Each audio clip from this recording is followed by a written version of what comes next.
The Sigma Rizzler of Ohio walks through the streets as the Alpha Muse all day long, skibiting through the streets. Then a canon event happens as an asteroid hits Earth, and it was slain. One sunny morning, as Thomas was tending to his roses, he noticed a tiny sparrow with a broken wing struggling on the ground. He carefully scooped up the injured bird and brought it inside. Mr. Thompson nursed the sparrow back to health, feeding it and keeping it on the verge of death. As days passed, the sparrow grew stronger and began to chirp, filling the old man's home with loudness melodies. The two developed a bond unlike any other. Thomas hated the sparrow. One day, as the sparrow's wing had fully healed, but then Thomas was hungry, so he ate the sparrow. But then the sparrow's family was not happy as they kept annoying him. Su'u! Thomas ate all the sparrows. But then the sparrow's friends got mad, so he ate them. Then the sparrows got mad, so they went extinct. And blah blah blah until everything dead. And he was fat. Gray pavement, but it was raining, so now gray umbrella on street. Also it got stepped on. As raindrops began to fall, the umbrella's memories came flooding back, the times it went on adult activities, trips such as doing taxes, from shielding lovers on romantic strolls to braving fierce storms with courageous commuters. The umbrella had mated with it all. But amidst the hustle and bustle of city life, it had been left behind, longing for one last adventure. And so, as the rain intensified, the umbrella flew into an ocean and died lol.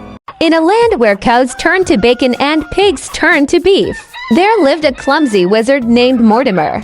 Mortimer wasn't your typical wizard. He couldn't cast spells without tripping over his own robes. And his potions often turned out to be nothing more than fizzy bacon. One day, Mortimer decided he wanted to impress the town by conjuring a magnificent fireworks display for the annual Harvest Festival. Armed with his trusty wand and a recipe for explosive elixir, Mortimer set off to his makeshift laboratory, which was really just a broom closet filled with dusty spellbooks and jars of questionable substances. Maybe some of those substances. Mortimer proudly presented his creation to the townsfolk gathered in the town square. With a dramatic flourish, he waved his wand and uttered the magic words, only to produce a shower of sparkles that fizzled out before they even reached the sky. They all died lol. In a quaint village nestled between rolling hills and lush forests, there lived a young girl named Alara. Alara was known throughout the village for her default skin and adventurous spirit. She spent her days editing away, discovering hidden treasures, and befriending bots, and went to unreal. One day, while wandering through the forest, Alara stumbled upon an ancient-looking book half buried beneath a pile of leaves. Curiosity piqued. She carefully unearthed the book and brushed off the dirt to reveal its cover. Fortnite Let's Go, which was adorned with intricate runes and symbols. As she opened the book, warm, golden light enveloped her, and she heard a mysterious voice whispering in her ear. The voice spoke of a forgotten kingdom, hid deep within the heart of the forest. I just hit clip and of a powerful magic that lay dormant, waiting to be awakened. Determined to uncover the secrets of the book and the hidden kingdom it spoke of, Alara embarked on a quest unlike any she had ever undertaken.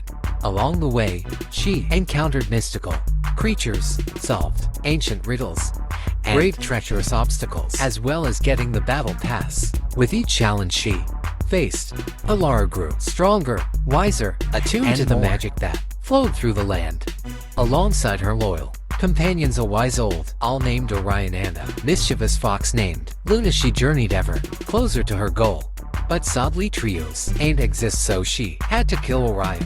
Finally, after many trials and tribulations, Alara reached the heart of the forest and discovered the tilted towers that had been spoken of in the ancient book. But to her dismay, she found the kingdom shrouded in darkness, its once vibrant streets now deserted and overrun by shadows. And deterred, Alara resolved to bring light back to the kingdom and awaken the dormant magic that lay within. With the help of Orion god, mythic drum gun Luna, the newfound friends she made along the way, she embarked on a quest to rid the kingdom of its darkness and restore it to its former glory.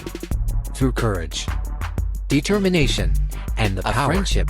Alara companions defeated the darkness that had plagued the kingdom and unleashed the full force of its magic. As the sun rose over the newly restored kingdom, people emerged from hiding, their faces alight with joy and gratitude. But it was due so only to Goodwin Soluna. Alara killed everyone and got a victory.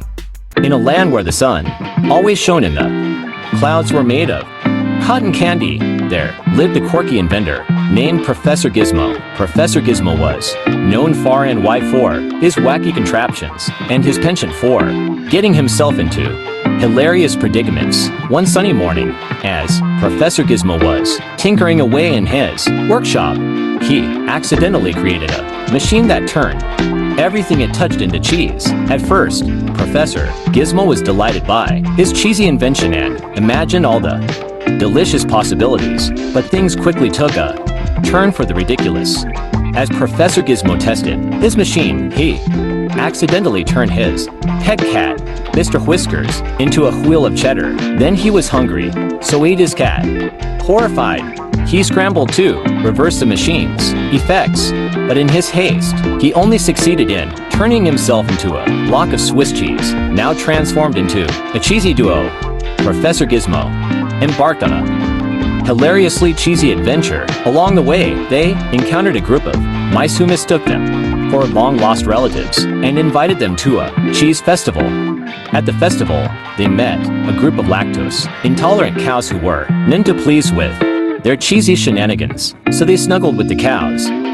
A wild cheese chase ensued, with Professor Gizmo and Mr. Whiskers narrowly escaping the wrath of the dairy-loving bovines.